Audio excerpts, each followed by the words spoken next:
প্রিয় ছাত্রছাত্রীরা, এখন আমি তোমাদের ক্রোমোজোমের রাসায়নিক গঠন, কেমিক্যাল কম্পোজিশন অফ ক্রোমোজোম, এই বিষয়টি নিয়ে আলোচনা করছি। এটা তোমাদের এ সম্বন্ধে তোমাদের বেশ ধারণাও আছে, কারণ তোমরা ক্লাস 11-এ এটা পড়েছিলে কিছুটা। ক্রোমোজোমকে আমরা, ক্রোমোজোমের মূল উপাদান দুটো, যদিও এখানে তিনটে লিখেছি, প্রোটিন, কিছু ধাতব আয়ন রয়েছে, মেটাল আয়ন যেমন ক্যালসিয়াম, ম্যাগনেসিয়াম আয়রন ইত্যাদি, আর নিউক্লিক অ্যাসিড, এই দুটোই প্রধান, প্রোটিন এবং নিউক্লিক অ্যাসিড। প্রোটিন রয়েছে প্রায় 60%, ক্রোমোজোমের 60% প্রায় প্রোটিন, আর নিউক্লিক অ্যাসিড প্রায় 40% নিউক্লিক অ্যাসিড। এই প্রোটিনের মধ্যে দু রকম প্রোটিন রয়েছে, একটা হলো হিস্টোন প্রোটিন আর একটা হলো নন হিস্টোন প্রোটিন। এবার হিস্টোন প্রোটিন কি না, হিস্টোন প্রোটিন হচ্ছে ক্ষারধর্মী প্রোটিন, অ্যালকালাইন। এর পরিমাণ অনেক বেশি, 45 থেকে 50%, অর্থাৎ ক্রোমোজোমে হিস্টোন প্রোটিনের পরিমাণ অনেক বেশি থাকে, 45 থেকে 50%। এটা ক্ষারীয় প্রোটিন। এতে কেন ক্ষারীয় না, আর্জিনিন এবং লাইসিন রিচ, অর্থাৎ আর্জিনিন ও লাইসিন বেশি থাকে, এবং এটা ক্ষারধর্মী অ্যামাইনো অ্যাসিড, আর্জিনিন ও লাইসিন, তাই এটা ক্ষারধর্মী হয়। ট্রিপ্টোফ্যান, যেটা কিনা অম্লধর্মী amino acid, acidic amino acid, trypsin, এটা অ্যাবসেন্ট।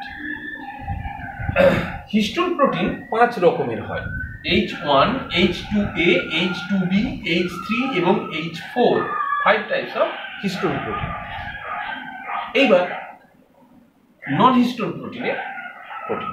নন হিস্টোন প্রোটিন হলো অ্যাসিডিক প্রোটিন বা আম্লিক প্রোটিন। কেন না, এতে ট্রিপ্টোফ্যান এবং টাইরোসিন, ট্রিপ্টোফ্যান ও টাইরোসিন বেশি থাকে। ট্রিপ্টোফ্যান টাইরোসিন রিচ, এটা আম্লিক অ্যামাইনো অ্যাসিড, তাই এটা অম্লধর্মী।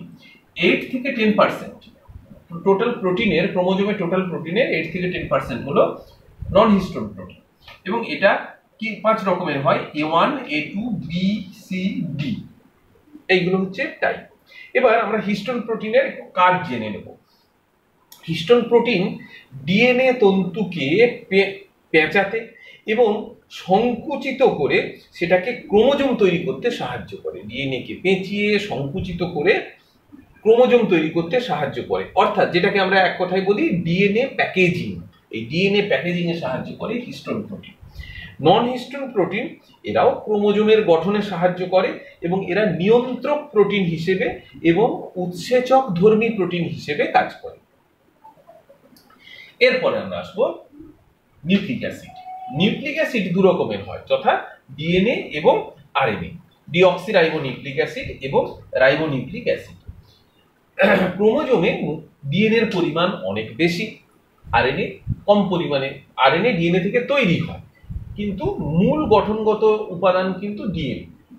ডিএনএ এবং আরএনএ একই তিন ধরনের উপাদান দিয়ে গঠিত হয়েছে, সুগার, নাইট্রোজেন বেস এবং ফসফেট। তবে ডিএনএ এর সুগারকে বলা হয় ডিঅক্সিরাইবোজ সুগার, আর আরএনএ এর সুগারকে বলা হয় রাইবোজ সুগার। নিশ্চয়ই 11-এ তোমরা পড়েছিলে, মনে আছে, তবুও আমি তোমাদের মনে আরেকবার রিমাইন্ড করার জন্য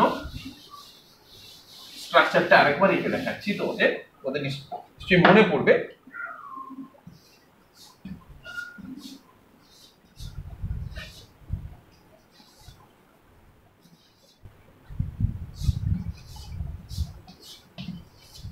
আমরা নামকরণ করি কি, এটা হচ্ছে 1 নম্বর কার্বন, 2 নম্বর কার্বন, 3 নম্বর কার্বন, 4 নম্বর কার্বন, এটা 5 নম্বর কার্বন, না এটা সুগার, এটা সুগার। ডিঅক্সিরাইবোজ সুগারের ক্ষেত্রে এটা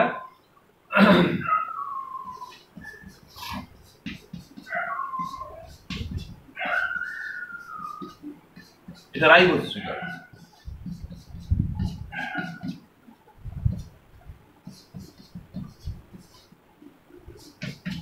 এটা হলো রাইবোজ সুগার। এই রাইবোজ সুগার নিশ্চয়ই মনে আছে, এই 2 নম্বর কার্বনে OH থাকে, আর ডিঅক্সিরাইবোজ সুগারে থাকে 2 নম্বর কার্বনে শুধু H, ডিঅক্সি মানে অক্সিজেন বাদ, শুধু এটা ডিঅক্সিরাইবোজ সুগার, আর এটা হলো রাইবোজ সুগার। এইবার এই যে 1 নম্বর কার্বন, এর সঙ্গে যুক্ত হয় নাইট্রোজেন বেস, নাইট্রোজেন বেসগুলো, ধরো নাইট্রোজেন বেস, তাহলে এই 1 নম্বর কার্বনের সঙ্গে এখানে নাইট্রোজেন বেস যুক্ত হয় 1 নম্বর কার্বনে, আর 5 নম্বর কার্বনের সঙ্গে যুক্ত হয় ফসফেট। ফসফেট যুক্ত হয় 5 নম্বর কার্বনে, তাই এটাকে আমরা বলি nucleotide. Sugar, nitrogen base sugar আর ফসফেট নিউক্লিওটাইড এটাকে বলা হয়। তাহলে